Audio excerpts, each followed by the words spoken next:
Thanks for downloading a 3CR podcast. 3CR is an independent community radio station based in Melbourne, Australia. We need your financial support to keep going. Go to www.3cr.org.au for more information and to donate online. Now stay tuned for your 3CR podcast.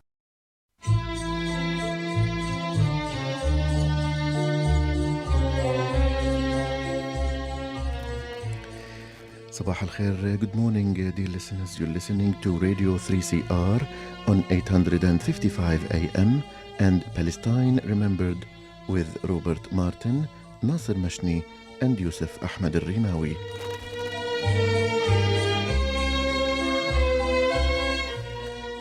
Palestine Remembered is Australia's only English-language radio program that is totally dedicated to Palestine.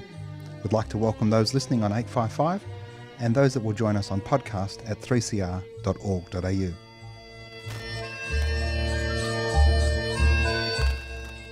Thanks for joining us. Stay with us and enjoy the episode.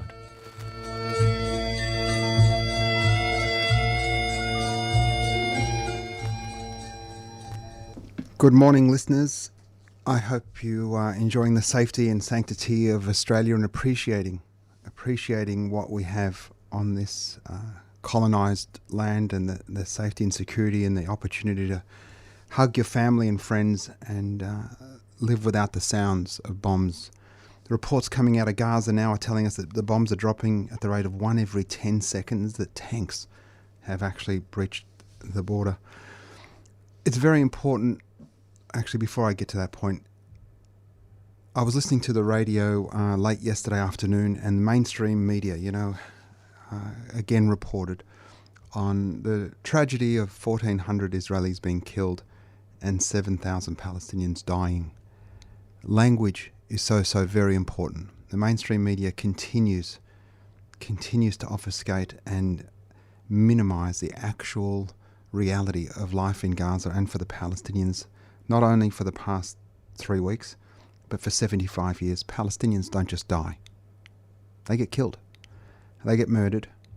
And whether that's slaughter, and it is a slaughter, 2 million captive people being bombed by air, land and sea with the aid of 2 battleships from the United States. When that slaughter is perpetuated by nuclear-armed states, they haven't just died. They've been murdered.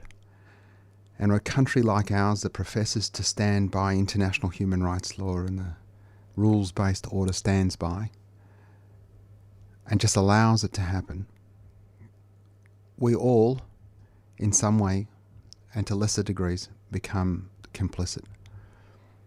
We have to hold this government and all our governments to account. Overnight, the UN had a vote on the protection of civilians. Unsurprisingly, Israel voted against, and a bunch of Micronesian countries also. They were joined by a few others that are really quite troubling, Hungary and a couple of other countries that are moving closer and closer to far-right extremism in Eastern Europe. Really disturbingly is Australia abstained. Australia abstained from a vote on the protection of civilians in the UN last night. It wasn't a ceasefire, it wasn't a call for an immediate ceasefire in Palestine. It was just saying, should we protect civilians? Australia abstained.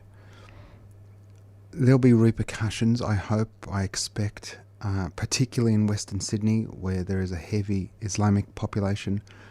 The disgust that is circulating amongst the WhatsApp groups that I'm involved in with community in Western Sydney that have opened their mosques. They've opened their Eid celebrations and their Ramadan fasts to any number and myriad of politicians to give them pulpits to preach as to why they should be getting their vote.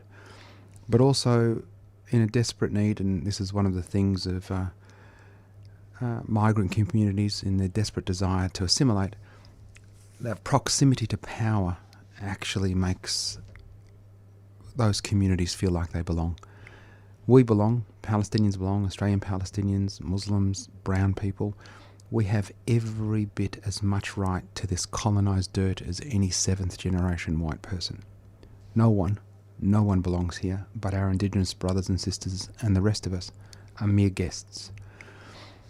Coming back to Palestinians dying, just falling over and dying without any third party slaughtering them.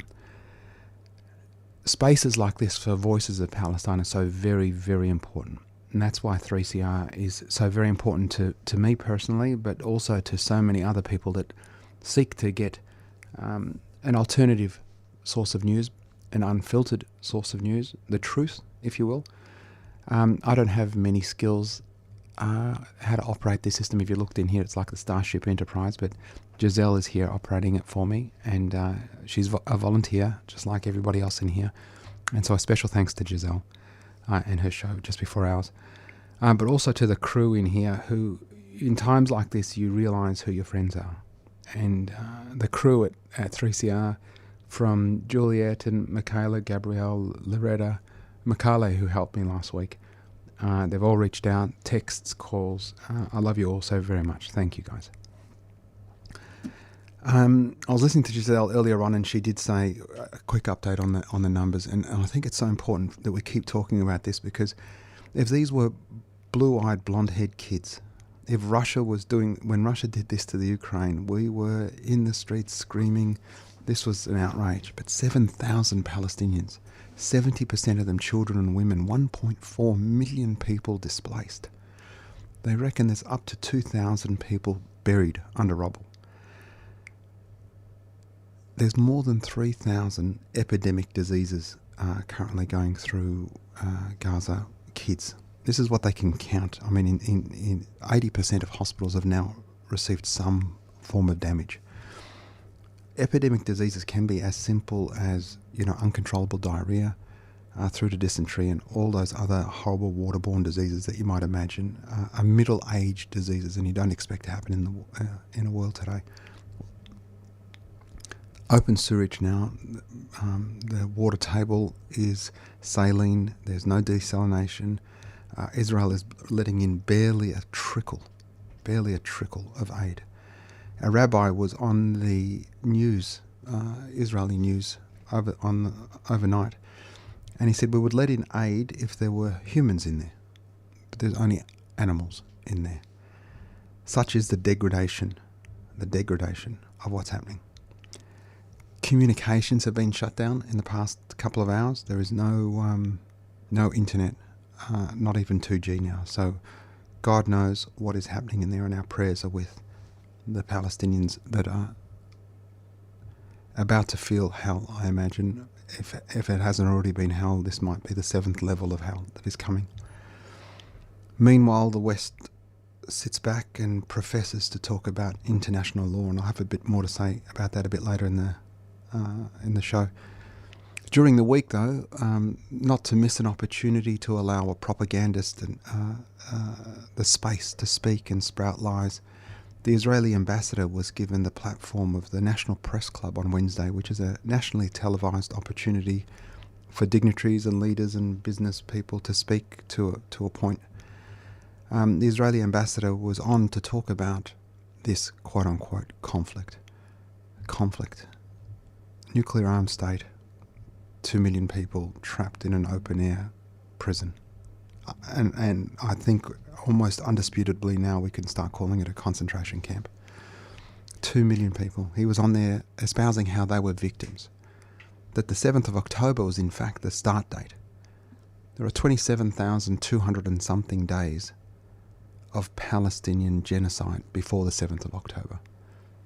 The 14th of May, which ended Palestine and the State of Israel was declared, was the Nakba, when 750,000 Palestinians were ethnically cleansed and 540 villages were bulldozed to ensure that people like my father could not come back. That was 27,000 something days ago, not 3 weeks ago. The challenge isn't 3 weeks old, it is 100 years old. It's about racism, settler colonialism, everything that exists here for 200 and something years is 75 plus years old in Palestine. He was given this platform to talk about how they were a victim, how this was a fight against good and evil, that the motivation for Palestinians was anti-Semitism. And this is the absurdist point. And friends, if you're listening and you get you get this question. The reply must be immediate and unfiltered. Palestinians don't hate their occupiers because they're Jewish. It's got nothing to do with the fact they're Jewish. They hate their occupiers because they're occupied. It wouldn't matter if the occupiers were Christian, Muslim, Sikh, Hindu, whatever they might be. The Palestinians would fight their occupiers. This is true in Algeria. This was true, in Algeria. It was true in every anti-colonial self-determination fight. It was true in Vietnam. They didn't hate the Americans because they were American. They just didn't want them in their country. The Algerians didn't want the French because Algeria is not France. Palestinians are fighting an anti-colonial struggle for self-determination. The fact that their occupiers are Jewish is secondary.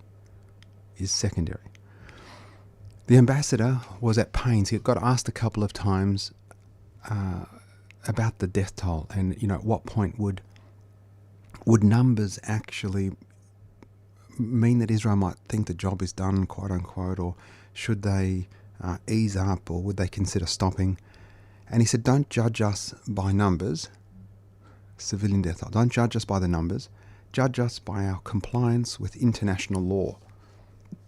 He said international law said that if a hospital had a rocket fired from it, it loses its protection from as a safe zone. It's no longer a hospital. It's now a legitimate military target. And we know Israel lies. We know Israel lies about all of its operations when it quote-unquote makes a mistake, whether it was Shireen Abu Akleh a year ago when she was assassinated. For a year they obfuscated before they admitted it was them, whether it's the Abu Bakr boys running across a Gaza beach in 2014, or the Kana massacre in Syria. We know Israel commits war crimes on a daily basis. Al-Shifa Hospital, which is the biggest hospital in Gaza, they've just released a video with some 3D artistic rendering showing this labyrinth of amazing Hamas bases underneath. There are currently thousands of people either in surgery, post-surgery recovery, injured, or just human beings seeking the shelter of a hospital, thinking that humanity might prevail and that Israel might not bomb a hospital. Israel's ordered the evacuation of this hospital. There's nowhere to go. As I said earlier, 1.4 million people have been displaced internally. There's nowhere to go. What they are doing is manufacturing consent for another war crime. He said, judge us by our application to international law, not by the rising number. None of the reporters challenged him. According to Hitler, the Holocaust was legal. According to the Deep South in America, slavery was illegal. In South Africa, apartheid was legal. Humans are more important, far more important than international law. And if the death toll doesn't move you, if Palestinian babies don't move you, then the problem isn't the baby that's been slaughtered. The problem is you. We're going to go to a song now, one of my late father's very favourite songs. It's Fayrouz, and I'm sure you'll love this one.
توديني بغربة العذاب.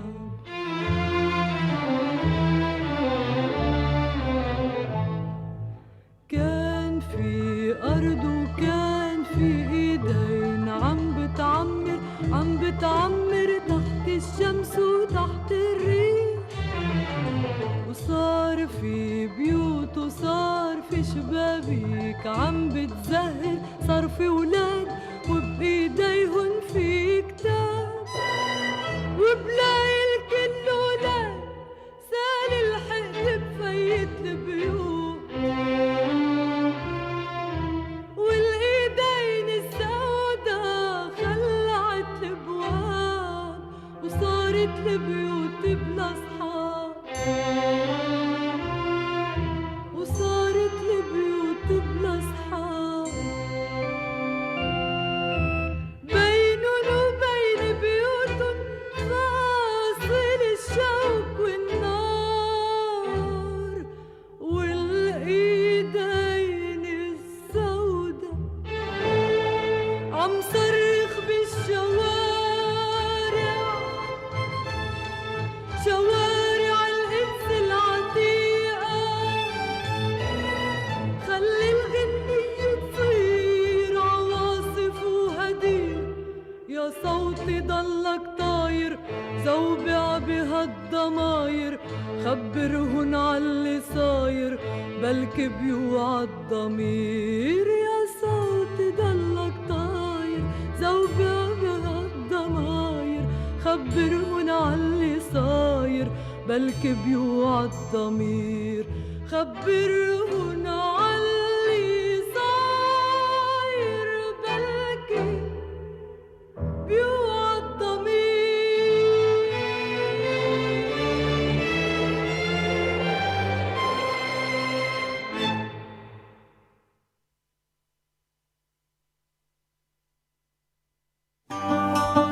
Stand in solidarity with Palestine this Sunday.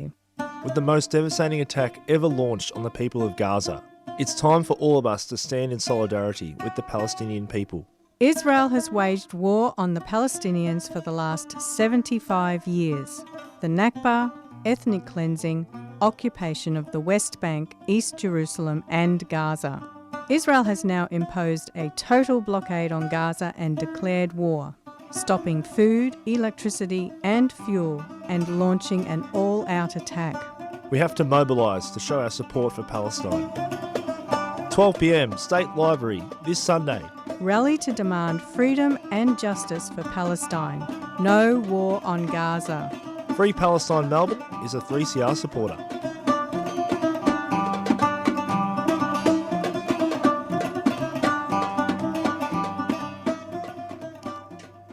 That was Fayrouz al-Quds al-Atiqa, Jerusalem the Old, and in it she asks the world to come to Jerusalem. She calls on the world, if you knew what was happening here, you wouldn't stop crying. The song is decades old. Jerusalem is still crying, it's crying out for you. Please, if you get the chance, you must go visit Jerusalem. Make sure you visit the Palestinian shopkeepers. We haven't talked about the West Bank. There is no Hamas in the West Bank. Over 100 Palestinians have been killed in the West Bank since October 7. 4,000 Palestinian workers who had permits from Gaza to work inside 48 Palestine. They're trapped on the wrong side. They didn't know where to go. They were running around everywhere, the poor guys, until they were all captured. They're now interned in a gulag in the Nakab, the desert in 48 Palestine. 4,000 of them, they've been given an hour of electricity and an hour of water a day. They've had no communication with their families. They've had no access to the Red Cross. They're trapped in there, knowing what's going on in Gaza. They're close enough to be able to hear what is going on without any access to them. Nobody's speaking about them. Nobody's spoken to them. Nobody's got any access to them. That is a war crime on top of all the other war crimes that are occurring. Our rally is tomorrow. You just heard the the ad for that. 12 o'clock, join us. Last week we had over 30,000 people. We stopped the streets of Melbourne for a couple of hours. This should be moving you to bring every one of your friends. Anyone you know, bring them along. We need them. More than ever today. In the West Bank, the pogroms are increasing. Settlers are roaming the streets. They have started leafleting cars. And the leaflets on the cars read, this is a translation from the Arabic, the serial killer satanic organizations such as Hamas seeking the corruption of this land has committed the greatest historical mistake, declaring war on us. They have slaughtered children and the elderly, captured women and infants, tearing open the bellies of pregnant women and raping women.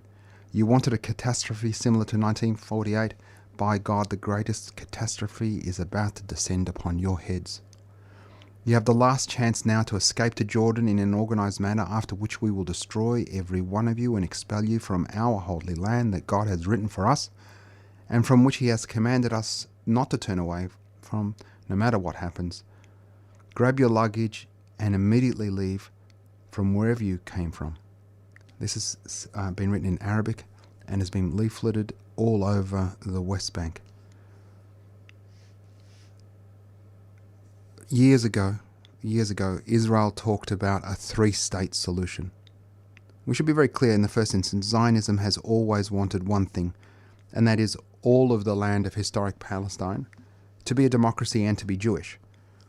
Well, in their imperial colonial enterprise, they failed to get rid of all of the indigenous people. And so now they have all of the land, and they claim to be democratic, but then it's not Jewish because we're 50% of the population. Or they can be Jewish and be democratic but have an apartheid state.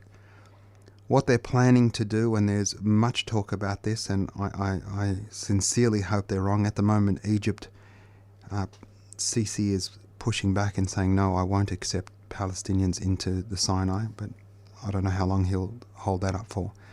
There's the plan of a three-state solution that was spoken about decades ago, and that is to move all of the Palestinians in Gaza to the Sinai, and then move all of the Palestinians of the West Bank or East Palestine into Jordan. And so the three-state solution becomes Palestinians in Jordan, Palestinians in Egypt, and all of historic Palestine ethnically cleansed of all of its indigenous people. It's a very, very, very big worry. And it speaks to the pivot point I touched upon earlier. President Biden was talking about a pivot point as the Putin and Hamas being, where Western democracy is on the precipice of a change and what it might look like. It's a pivot point, in fact, President Biden, but you're absolutely wrong. The 5/7 or 6/7 of the global south, of the world that isn't a colonial white outpost, that isn't the UK or France or Germany, is watching as the world premeditatedly is allowing for the mass slaughter of a captive people. The world is saying 2 million people trapped in an open-air prison, being bombed, starved, no medicine, hospitals, churches getting blown up, safe sanctuaries, being told to travel south and then bombing that road. They bombed the Rafah crossing into Egypt at least 3, possibly more times.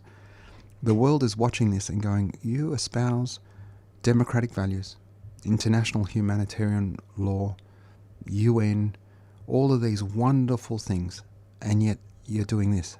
This is a pivot point, and the pivot point isn't what you think it is. The pivot point is the rest of the world realizing the hypocrisy that is Western imperialism, capitalism, the hegemony that the West has had and expects to continue. And I think that day is coming closer and closer to an end. Yesterday, Friday night, we had our Palestine National Day celebrations. We book it 1 year in advance every year. We've already booked next year. Yesterday was supposed to be a celebration of all things Palestine. It was supposed to be a celebration of our food, our dance, our songs, our culture. There was face painting for kids, henna presentations. There was going to be a dubke class. There was going to be Knefe and there was some food. It really was supposed to be an opportunity for Australian Palestinians, their supporters, and people who wanted to learn about Palestine to come along and enjoy a day of Palestine. Obviously, with this latest massacre, this latest genocide, those plans had to be curtailed. So yesterday was a vigil. We turned it into a vigil, and it was the most beautiful evening. We had over 2,000 people there in silence for most of the time, listening to some poetry, listening to some Arabic dirges. There was a few speeches, not too many. We were very, very thankful for the multiculturalism minister, Ingrid Stitt, who came along. She's been a long-time supporter of Palestine. She mourned the 7,000 Palestinians killed by the barbarous Israeli state and made a very, very powerful presentation to those Palestinians that were there, that they belonged, that the country was theirs, that the city was theirs, that the state was theirs as much as anybody else's. And that the language that we've heard from our alternative Prime Minister about the fact that we're all Hamas supporters if we attend a rally, or that we should be deported, was unacceptable and not the city and state that we live in. It wasn't enough that we had to cancel our celebration of Palestine and turn it into a memorial. An Israeli first, or Israel lobby organisation based out of Sydney, I believe, was very upset with the fact that Palestinians might be getting together. Well, the first I knew about it, I had a phone call from 3AW and they said, why are the Palestinian flags up at Federation Square? I said, this is Palestine National Day, usually we have a festival. And but obviously that's not going to be the case this year. We're just going to turn it into a vigil, a public place for Palestinian Australians and their supporters to come and mourn and share a space and breathe together, mourn together. He said, do you realise that there is a lot of concern amongst the Jewish community in Australia? I said, no. Next thing, I'm being interviewed on the 3AW, and I saw the statement out of this group, and they said, this is the equivalent of flying the Nazi flag after Kristallnacht, the Japanese flag after Pearl Harbor, or the Taliban flag after September 11. The City of Melbourne and Lord Mayor Sally Capp have chosen to celebrate the largest massacre of Jews by flying the flag in whose name they were murdered in at Fed Square. Just absolute hyperbole and hate out of this group. To their credit, I spent 10 minutes on the phone with Neil Mitchell, and I think some of my best work, but anyway. To their great credit, Federation Square did not bow down, and in fact allowed the event to go ahead, kept all our flags there to prove, number one, that they won't be cowed by Zionist Israel lobby pressure, number two, that Palestinians belong, and we were able to enjoy a really, really spectacular night. Make sure you come along tomorrow, please. I had a number of listeners come up to me yesterday. One of them introduced themselves, Bridget. Thank you so much for listening to this show, Bridget. It means a lot to interact with listeners of the show and to hear your thoughts. We really appreciate it. Tell your friends, about the show. More importantly, find an opportunity, find a space to humanise Palestinians. If it's in your workplaces, wear your keffiyeh, wear a Free Palestine t-shirt, have the conversations. If you're in a union, speak to your union. It's not enough that they're calling for a ceasefire. A ceasefire is not enough. It's an immediate ask, but we need to be boycotting, divesting and sanctioning the State of Israel. If you've got a union, tell them, what are we doing materially to support this movement? Are they members of the Australia-Palestine Advocacy Network, APAN? Are they calling for workers' rights in Palestine? We know workers' rights in Palestine are just a disaster. Underpaid, under cared for, etc. So reach out in your communities, wear your keffiyeh, wear your Palestine t-shirts, have conversations with people. Palestine is the pivot point. Be with us, join us tomorrow, and I look forward to speaking to you again next week. You've been listening to a 3CR podcast produced in the studios of independent community radio station 3CR in Melbourne, Australia. For more information, go to allthews.3cr.org.au.